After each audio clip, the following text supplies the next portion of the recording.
Welcome to the Coach's Table Podcast, where coaches come to grow personally and professionally through real-world application and online education. What is going on? Happy mid-June. Wow, it's beautiful. Had a birthday recently, which was awesome, but that's not here or there. Super excited for today's conversation. Super excited for today's guest.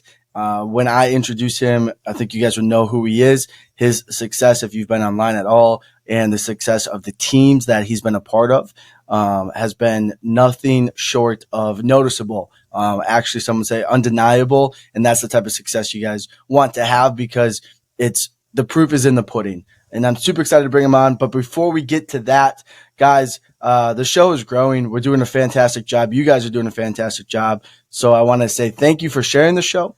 But I also want to ask you, if you get value out of this, whether it's this particular episode, do us a huge favor and share the show. We're growing rapidly on Spotify, Apple, and YouTube. We're getting more and more views every single day, which is amazing. We've doubled our viewership for the last 4 months, which is fantastic.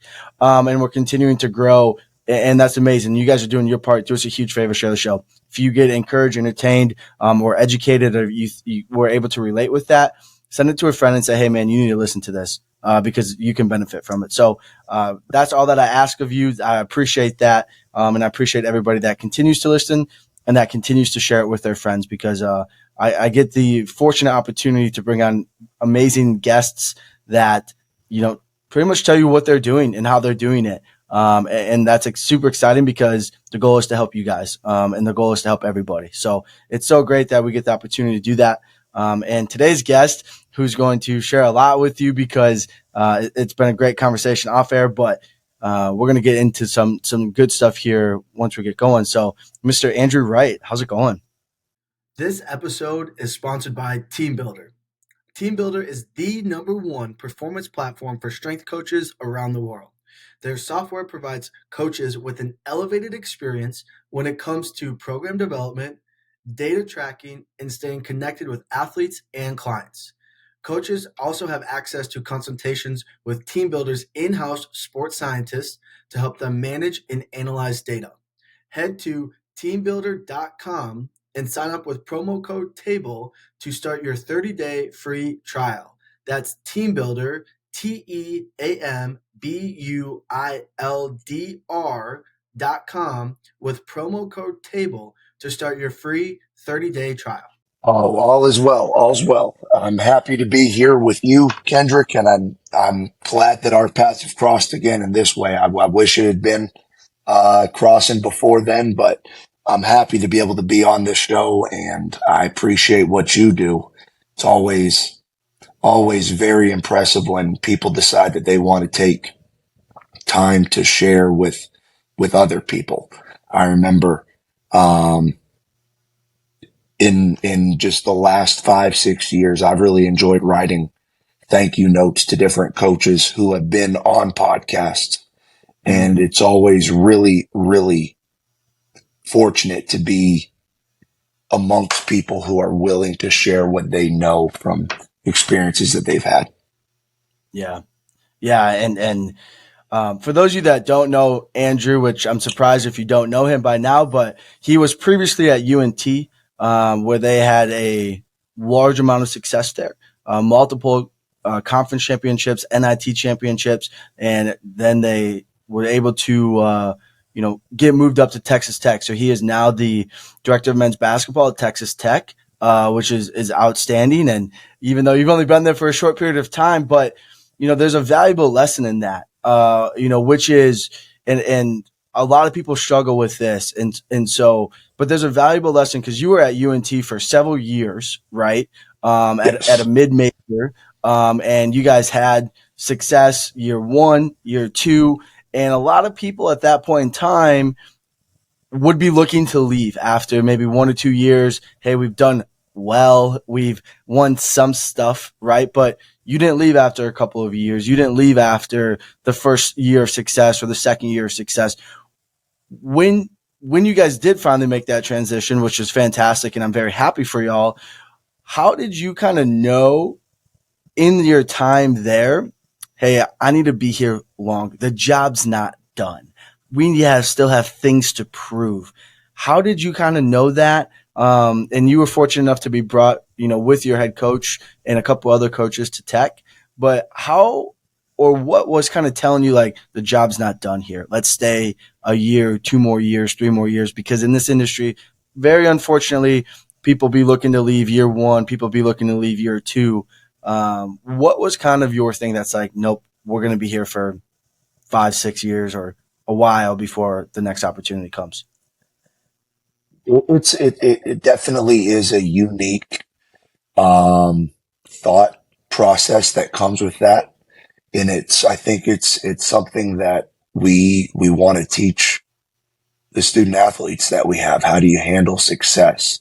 How do you Mm, handle, especially if you're fortunate to have it, long-term success, where you you not only win a championship and you accomplish a goal, but you win in our case, you win in a form 3 conference championships. I do think it's important to note though that Coach McCaslin and his staff had arrived 2 years prior to North Texas before I was fortunate enough to become a piece with the team. Um, in those 2 years, I've heard stories, and it was absolutely the growing process that mm, teams will undergo, and mm, it was something that was necessary. And I'm really fortunate to be able to see that piece now here at Texas Tech, where yeah. we're taking a team that is new to us, and we get to create the success that we want to have. Um, I say all that to say that there was a foundation that was set by Coach McCaslin, by Coach Ross Hodge, who is the associate, now the current head coach at North Texas. And Mm-hmm. then, of course, Jareem Dowling, Matt Breyer, James Miller, Phil Byer. I could name several names, but that foundation was built, Yeah. and it very much is, not to belabor it with a metaphor, but it took time for the roots to get set before Mm, the plant itself really became visible. And that first year that I was with the team, I may be wrong, but we started 3-6, 3-7 losses that, looking back at it, we we look back and we think, man, that probably was one that we would like to have back. Like they all were, but some more than others, of course. But then it did take until about Christmas time for that first year, or that year with the first championship, to really turn around, and we were able to see what the team was. Um, and I hope I'm not speaking out of turn with that, but it did take some time. Um, but when that happens, you do have to have a level of patience and uh, a level of content, where we always tell our athletes, you shouldn't be content. You shouldn't be content. You should always be wanting the next to win. And yeah, that's true. But from a coach's standpoint, it shouldn't be any different. And we're living in a world right now where if you play great one year, or if you coach great one year, okay, how can I parlay that into um, a greater dollar figure? Or how can I parlay that into a platform that gives me greater attention and notoriety? And it takes, it takes patience, and it takes relying on each other. It's, it was a team that, a staff particularly, that every year I felt like I not only got to get them, know them better, but I got to feel infinitely more connected with that group, where even though there were changing pieces, as staffs will have, I still very much wanted to be with those people. And mm, just like anybody in any situation who makes a change in his life or her life, if you make that change, you won't be with those people who you were with in the same capacity. You might still be friends. Of course, you can, that relationships change, but that relationship won't be like it was. And that was important to me. And I Yeah. think that was important to, I felt like it was important to the pieces that we had in the office also, where there was belief that there was still more to do. And there was Mm. belief that, there was still more to achieve. And I mean, my wife was a great piece of that, where sometimes you do wonder, is there a greener grass? But that really wasn't as significant, I think, as it could have been, because of my relationship with Coach McCaslin and my relationship with the staff and my wife's relationship with me and mine with her, where it was, we'll get there when we get there. And Mm. even, and to use that idea of there, it's not there as in that being a final location, because there is none. It's, you just keep pushing and you keep enjoying it for as long as you get to do it, because at some point you don't get to coach anymore.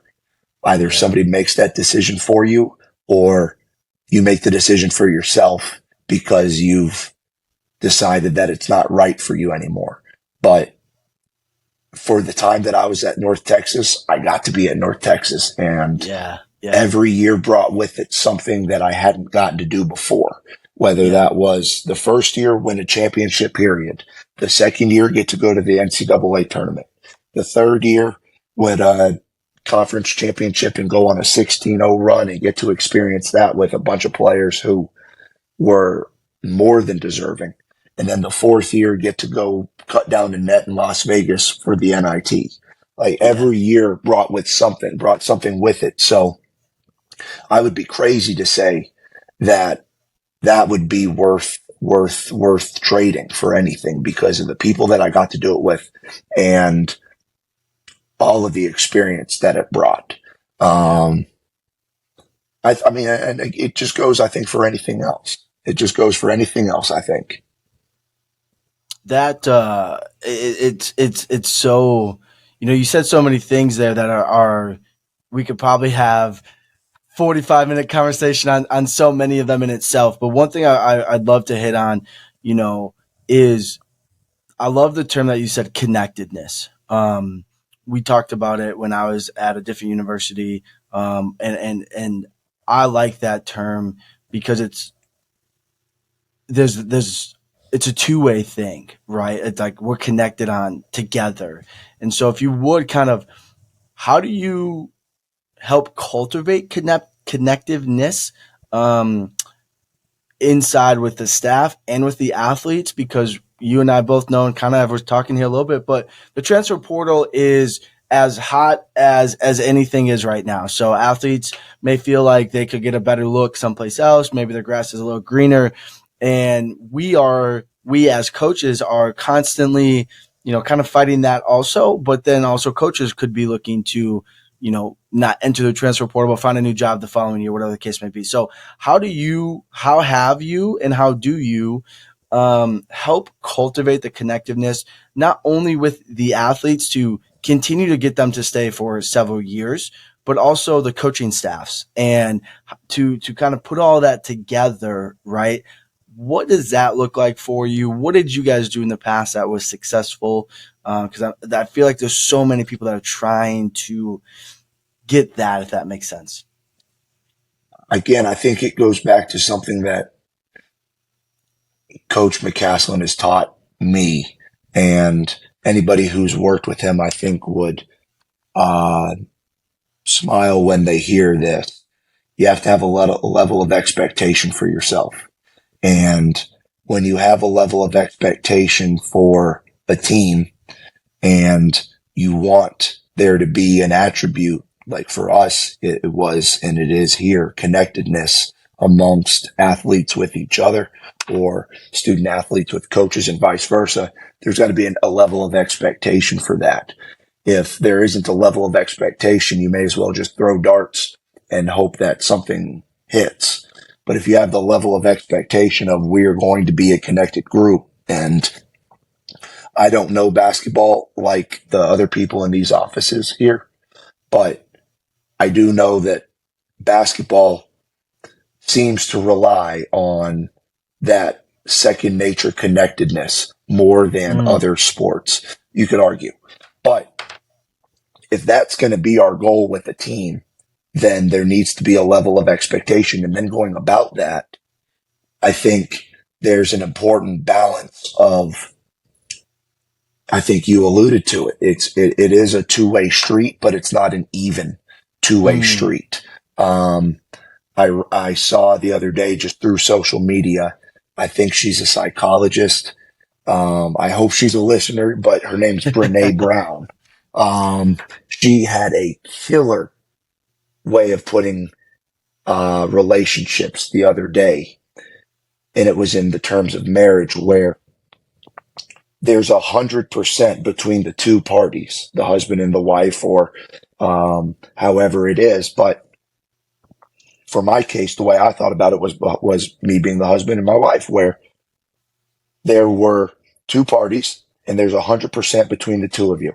If I have a bad day and I can only give 20%, Mm. then my wife will give 80. If my wife has a bad day and she says, "Hey, I got 10% today. I'm tired. I had a rough day. I'm exhausted." Then if I care about the relationship, I make up the rest of it. And Yeah. that's how you connect. And I'm not going to say that I live by that, but it really resonated with me when I heard that. And if you have a relationship between two people, whether it be, um, a player and a coach, or coach and coach, a player, there needs to be an understanding of you're not going to be the same person every day as much as you want to be.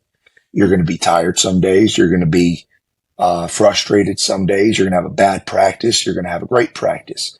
And there needs to be a level of understanding, and there needs to be a level of forgiveness, and there needs to be levels of compassion, all of those things that we talk about.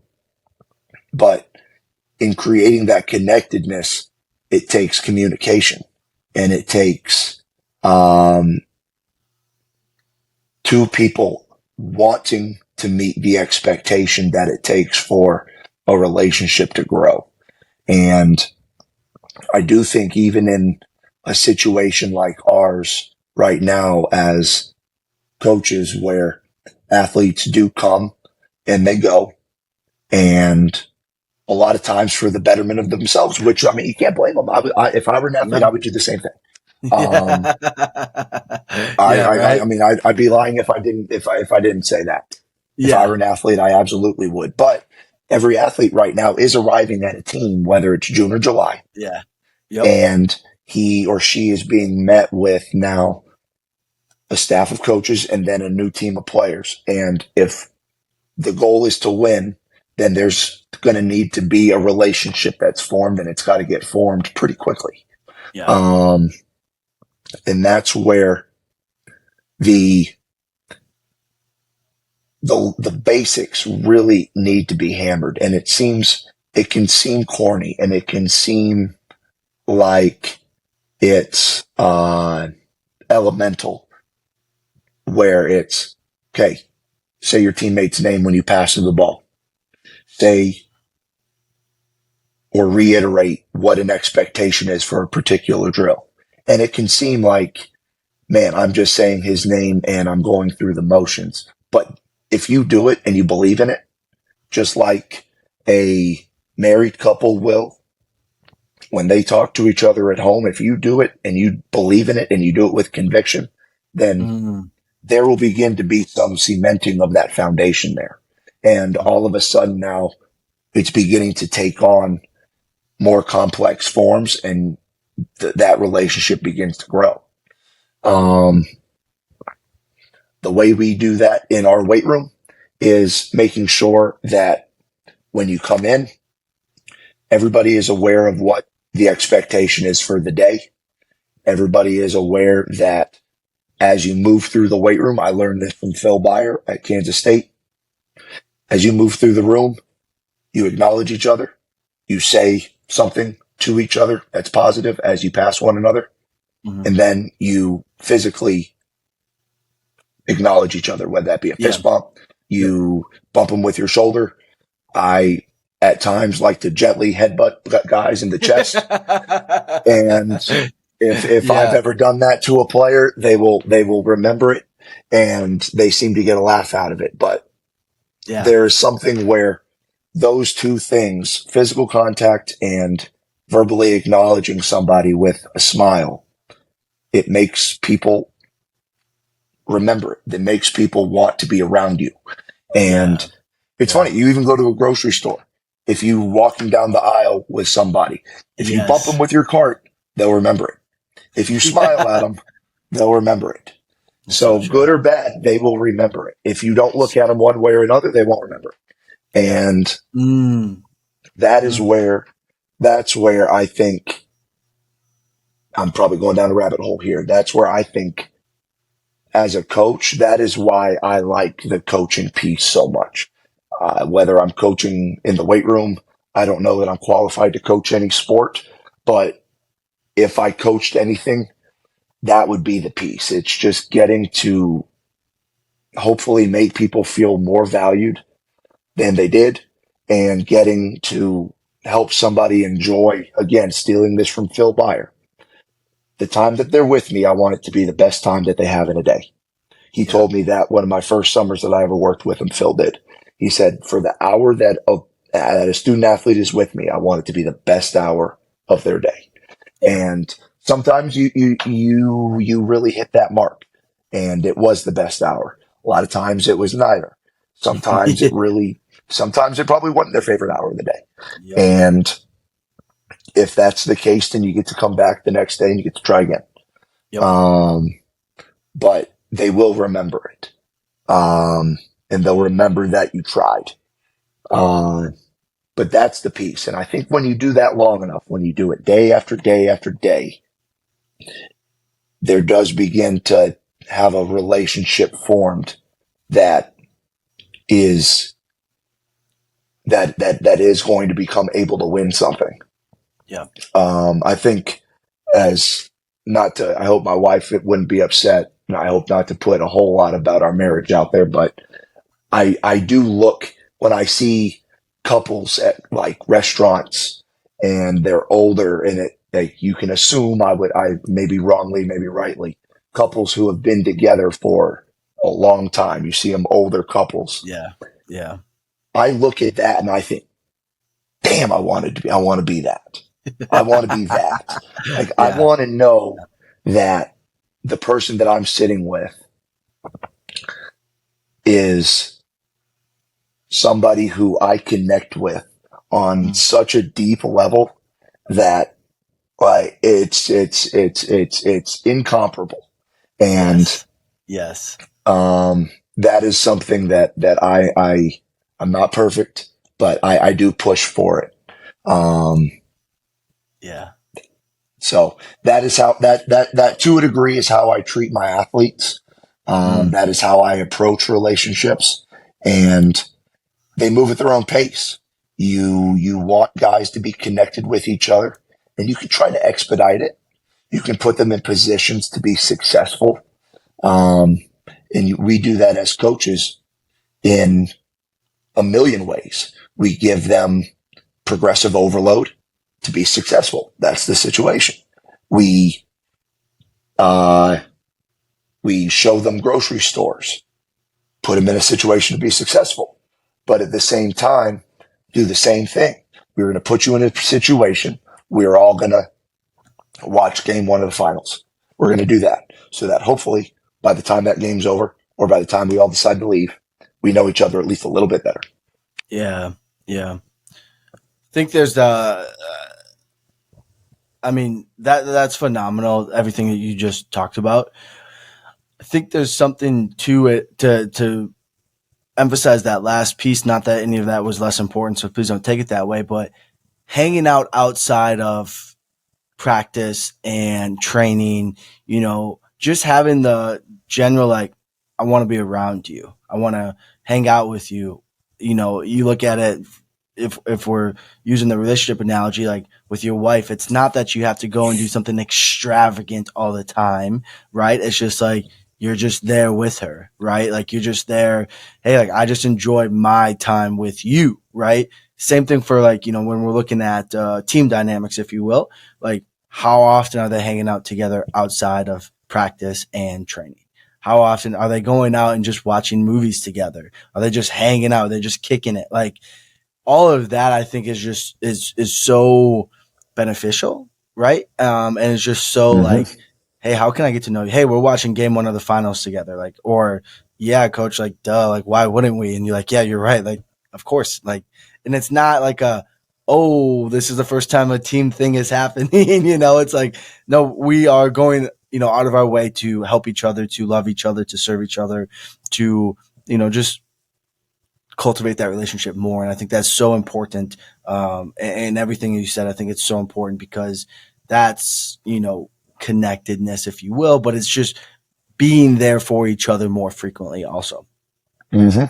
Exactly. Exactly. And it's the more situations that you can be together, the better Mm, that relationship will become. And it doesn't need to be anything that it can be a deliberate setting. It can be a setting sure. where, I mean, you see on Instagram, teams go boxing and they do spin classes, and they can be organized, structured things.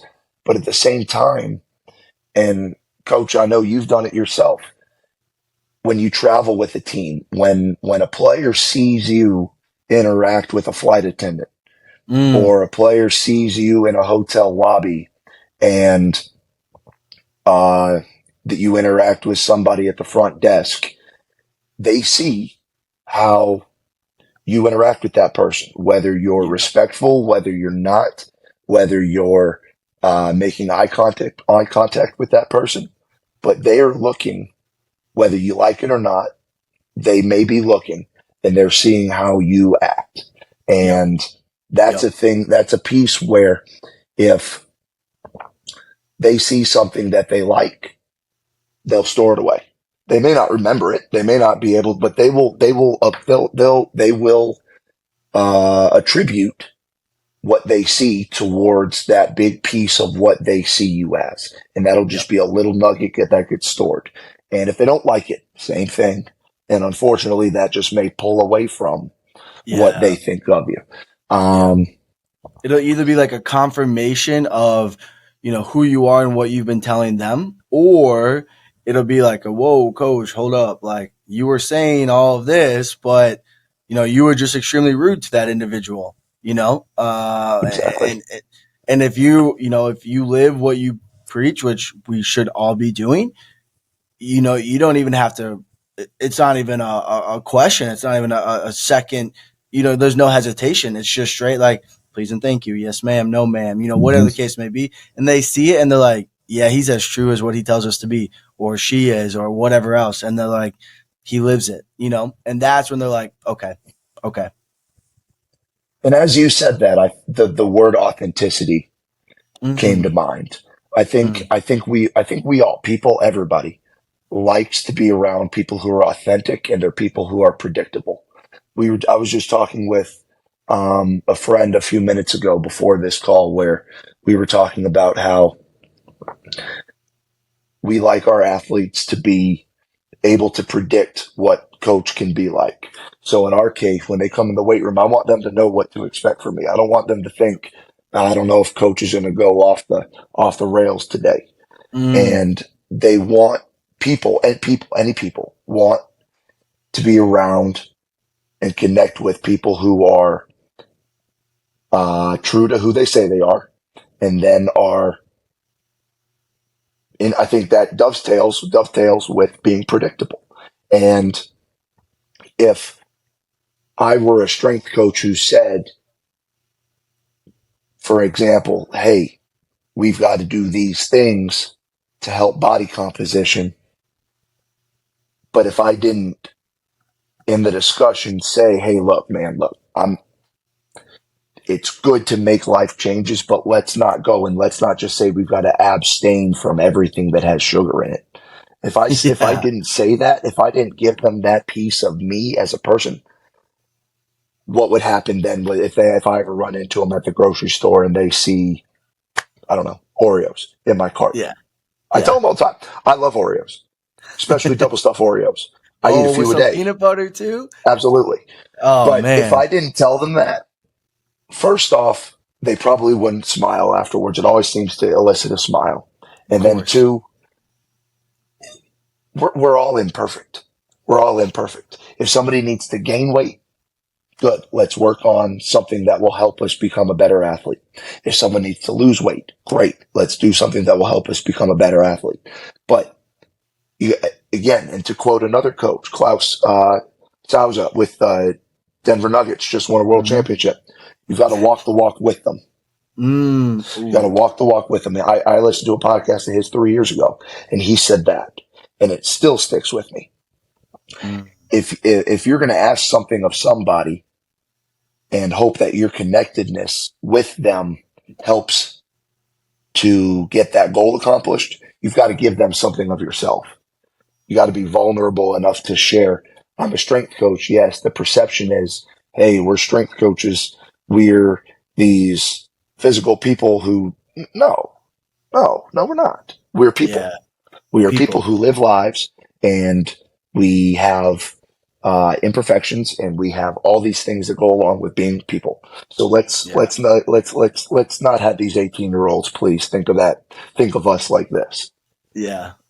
It's so funny you say that because I was just having a conversation 2 days ago with an athlete, and they were referencing a previous staff, and they were like, "Yeah, like we didn't have a relationship with some of the coaches."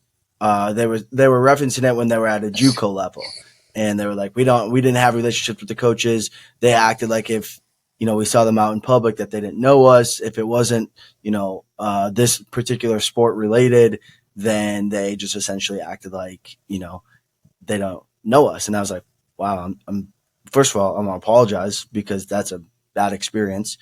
And they were given, benefit to the staff that's here now and saying like, you guys care, like you guys care about us. It's like, yeah, like, hey, if you're gonna go to the league, if you're gonna go do things in life, like I have you for 4 years if I'm lucky, right?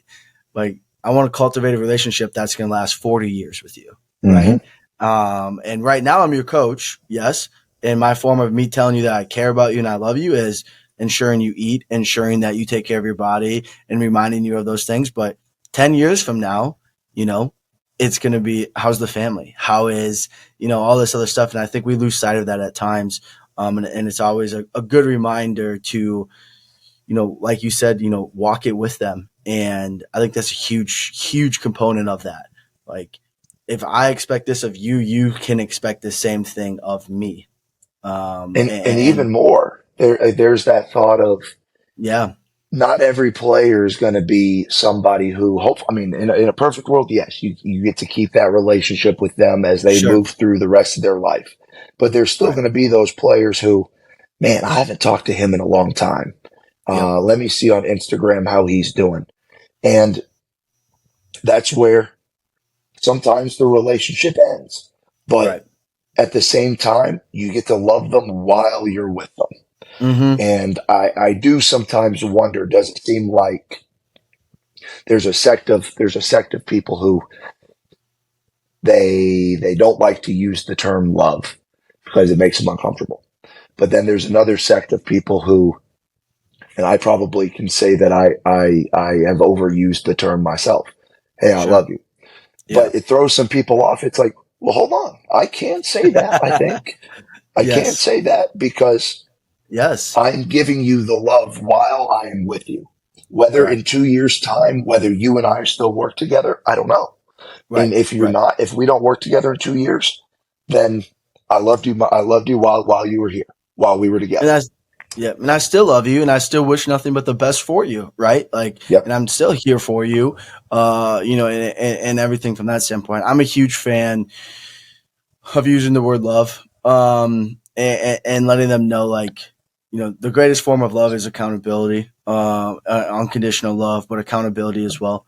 And if I'm, holding you accountable, that's a good thing. When I go quiet, that's when you need to be worried, right? Mm-hmm. And I've learned that the hard way through coaches that I've had, where it's like, hey, if you're always talking or they're on, your ass or whatever the case may be, and then when they go quiet, that's when you need to like have your ears perk up and you be like, whoa, what did I do? Right. And sometimes it's too far or it's too late at that point. But, for people that are listening, it's, I, I use the term love. I tell my athletes I love them. I tell and it's like, I see no issue with it. Uh-huh. I see none at all with it. And I think it's amazing. And in all honesty, I don't think they hear it enough. You know, um, I really don't, and I mean that wholeheartedly. Like, unfortunately, some of them don't have relationships with their parents, or they were in a single parent home, or whatever. Parents were bad examples, and can't talk to them, can't see them. Somebody needs to tell them that they love them. Somebody needs to tell them Mm-hmm. that they care for them. And we get to watch them grow and develop. So it's like, why not that be you, right? How I about mean, thank you? yeah, Telling yeah, an athlete thank you. yeah, That will raise some huge. eyebrows real quick. Hey, I appreciate you. And they're like, whoa, what? You're like, hey, if you tell them please and thank you, and they're like, wait a minute, what? And you're like, yeah, like, but it's just having manners. You know what I'm saying? It's just treating them no Yep. differently, Andrew, than what you and I would talk to each other. You know what I'm saying? Hey, if you do something, hey, thank you, I appreciate that a lot. Or whatever the case may be, it's no different. And Yep. I think that it's so important, and I don't think we hear it enough, for each other, for coaches, for players. Yeah, I think it's just so important, Yep. But transitioning to, let's put our strength coach hat on for a minute, because even though we love them, we're still going to demand the most of them from a training philosophy style. I know you bring a lot of energy. I know you bring a lot of juice, if you will. But you demand a lot of your athletes. What is your training philosophy style, you know, coaching style look like when we're training? Because for me, there's a difference like when we're training and when the music's off and we're having a conversation. Because I'm a regular guy then, right? But what does it look like for you? When we train in the weight room or when we're on the court with a movement session, the level of intent is got to be the first and foremost thing. And I think that is Mm, the goal for most strength coaches, that the intent of what we're doing be the largest factor, because if there's no intent, then you're not going to, whatever you're doing, you're not going to get what you're hoping to get. mm-hmm, And that first is the biggest pillar. It's, let's be intentful in what we're approaching here. Two, let's make sure that we're doing it in a way that is scalable, or um, let's say able to be built upon. If mm, we overreach, we're not going to be able to build on it. If we right. underreach and it's too easy, we're not going to be able to build on it. I was a PE teacher before coming into strength and conditioning for 3 years right out of college. And I remember there's not much about my time in college academically that really stuck, but Yeah. Yeah. there was an idea in one of my education classes called scaffolding, where you give enough, just enough to make whoever the pupil is, whether it be a student in a history class or an athlete in a weight room, you give them just enough to be uncomfortable so that Mm, they are right on the precipice of either succeeding or failing. And in a lot of situations, that will promote the growth. That's progressive overload. right. And I think in a lot of training situations, that fits the bill. So when we train, that is the style that we train. Now, in terms of how we train, varies based on the month of the year. We're always going to train with a certain level of intensity. in terms of percentages. We're always going to train in a way that's going to keep our body as a basketball player in this situation. We're going to train them in a way to be able to handle what they've got to be able to hold up to. Now, I could get into the different modalities and this versus this and this versus this, but when we train with what we're doing, we're going to train in a way that's going to keep the body stimulated enough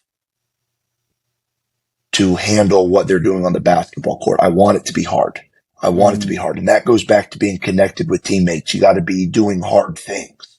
We're doing hard things together. It doesn't need, I don't have any issue with all of these team retreat things, but I do think that even if you just do something in a very ordinary setting that is hard, people will connect. And that is what I aim each day of the weight room to be, or each day of training to be, whether it's Monday, Tuesday, Thursday. Monday is our concentric day. Tuesday is our isometric day. Thursday is our eccentric day. Friday is a more of a wild card day.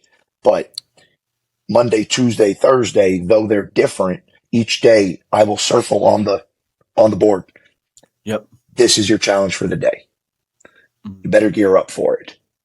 A 2-leg hamstring roller in and out, I'd be laughed at if I told them that's the challenge for the day. But if I told them, hey, look, it's Thursday, it's our eccentric day, you know what that means? It's slow on the way down. Congratulations. Now we're going to put 80% on your back or 70% on your back, and we're going to slowly move that down for 10 seconds. And then you're going to stand up with it for 6 reps. That's your challenge for the day. That is going to be how we approach it. So if you were to stand in our weight room, you wouldn't see anything that's really overly eyebrow raising. You wouldn't see anything that is overly eye opening. It's very basic lifts. It's very standard programs that I would hope are done well. I'm fortunate. I've got a new, by title, he's a post-grad intern who's incredible. I've known him for a number of years, and he's there to push that with me. An intern who's excellent, both of them, Christian Hosley and then Christian Laval, who I couldn't run this weight room the way that I do without them two, those two. But that is what you would see. You would see a group of athletes who are focused on what they're doing, whether that be a bilateral, a unilateral, an explosive, an Olympic, whether that be something that they believe in, something that they are doing because I'm asking them to do it, but they're doing it with a level of intent that's reflective of somebody who wants to win. I'm sure that when people hear that, they may say, that sounds a little oxymoronic, but I do think there's some truth to it. If somebody believes that it will make them better, then they'll do it the best that they can. But I do think that there is a level of, I'm going to do this. I don't know if I necessarily believe it yet, but I still do it the best that I can for that moment. It's just like if somebody is 100% one day, 100% the next day may not be the same as that 100% the day before, but you can still give 100%. Yep. That's my expectation of an athlete. Do it the best that you absolutely can. And hopefully the best that you can do it gets better. But that is the expectation, that you do it with a level of intent. I do love my Olympic movements. I love hang cleans. But I'm also at the same time, I'm not locked in on forcing an athlete to do something that his body is screaming at him not to do. Sure. Coach, hey, this is killing my wrists. Yeah, I mean, okay, maybe we could do a wrist stretch. Sure. But at the same time, he'll do it, and he would probably be a little bit better of a hang cleaner. But if he did a clean pull, he would probably be happier and he would probably get some pretty good benefit out of it. So Yeah. that's where I think Yeah. let's get out of this dictatorial Yep. mode that we can sometimes find ourselves in, and let's do what really is going to make the biggest difference, where I'm adaptable, you be adaptable in return, and off we go. Yeah. um I take a lot of pride in when I look around I like to step back whenever there's a lift. Let's say we're in there for 60 minutes. I like to take a lot of pride in stepping back away from everything for just a few minutes and looking around and just kind of taking in what we're doing here. It gives Yeah. you a second to see the bigger picture. Sometimes I find I get too horse blinder, Mm, too horse blinder mode, where I realize, hey, I've been focusing on this aspect for too long. I need to take a step back. And it lets you see what is going on in the whole room for a second. But I take a lot of pride when I look over, and if we're doing a lower body movement, some guys will squat, some guys will front squat, back squat, some guys will trap bar. I might have a guy on a pit shark. yep. If I had a Yep. hack squat, I would probably have a guy on a hack squat. But I Yeah. love being able to look around and seeing this fits this one, this fits this one, and this fits this one. And knowing that these guys are being met and they feel like they are being uh, appreciated, Yeah. and they're not feeling like, I can't back squat as well as him. What can I do to back squat? And that is something that I took from my time with North Texas, where it struck me with volleyball, where that team was really wanting to be uh, successful in the weight room. They wanted, that volleyball team wanted to have success in the weight room. And if ankle mobility was an issue and they couldn't pull themselves into a position on the floor for a clean from the floor without their heels coming up, they, or this particular athlete they would be upset.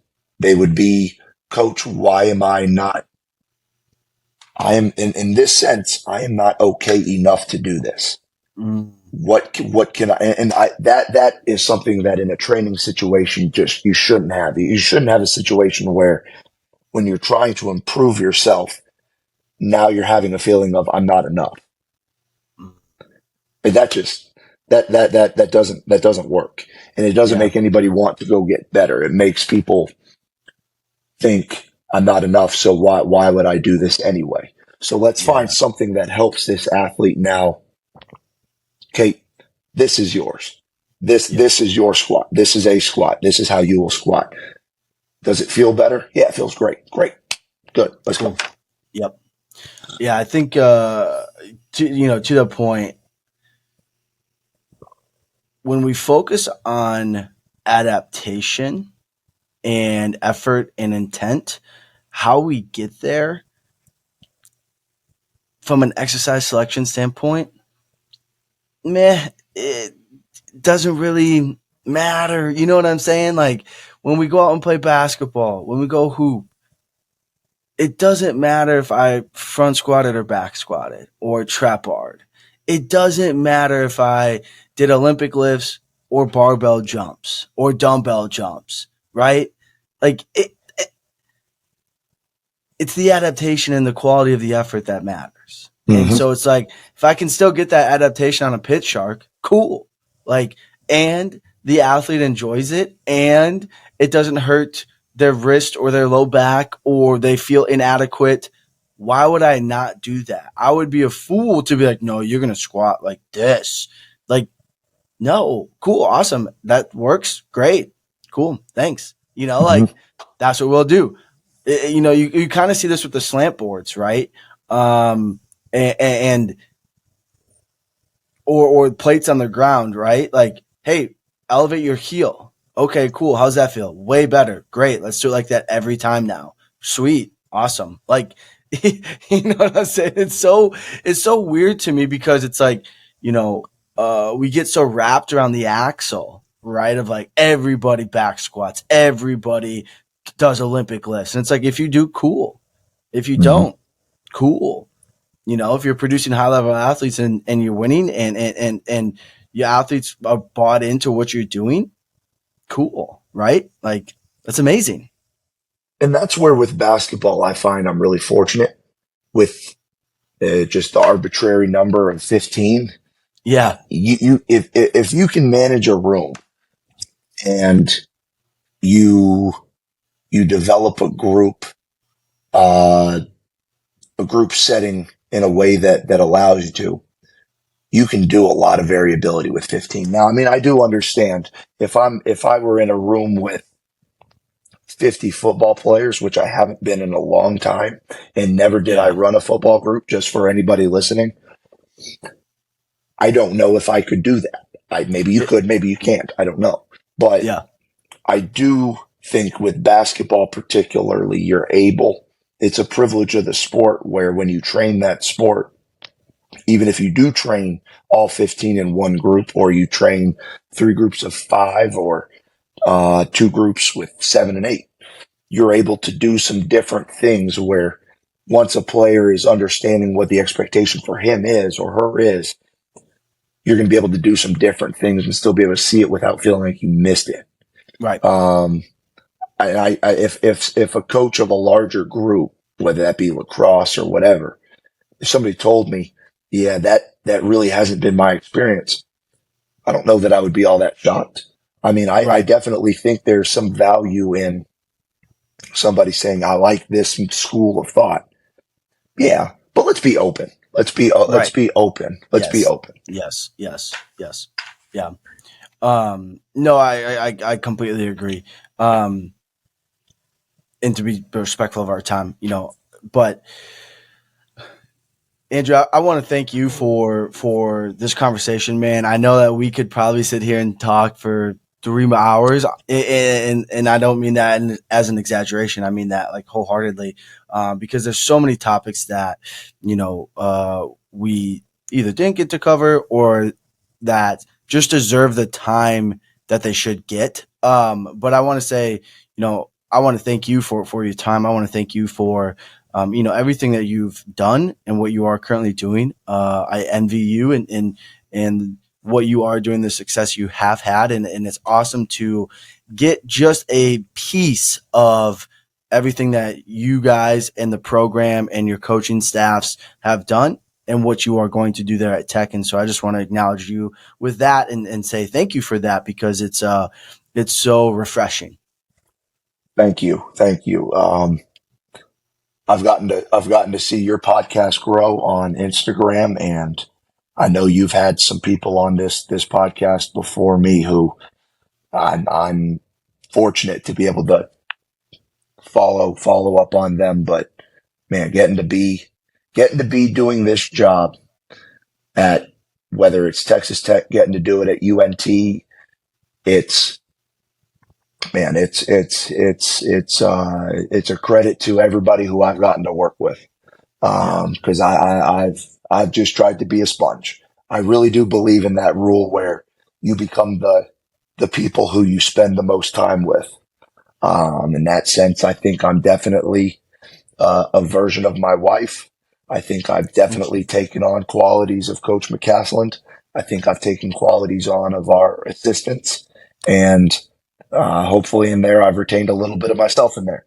But but the great thing about it is all Yeah. those people that I just mentioned are people who I would be really proud to say that I've got a little bit. So Yeah. Yeah. um, all the credit goes to those people and more. Yeah, that's awesome, man. It's so amazing for that. So, guys, if you got anything out of this episode, which holy cow, if you didn't, you clearly weren't listening or understand what we're talking about, because Andrew kind of gave you the golden ticket, if you will. So, if you got anything from this episode, do us a huge favor, share this with a friend. Andrew and I could talk for hours, and you guys would probably still be entertained.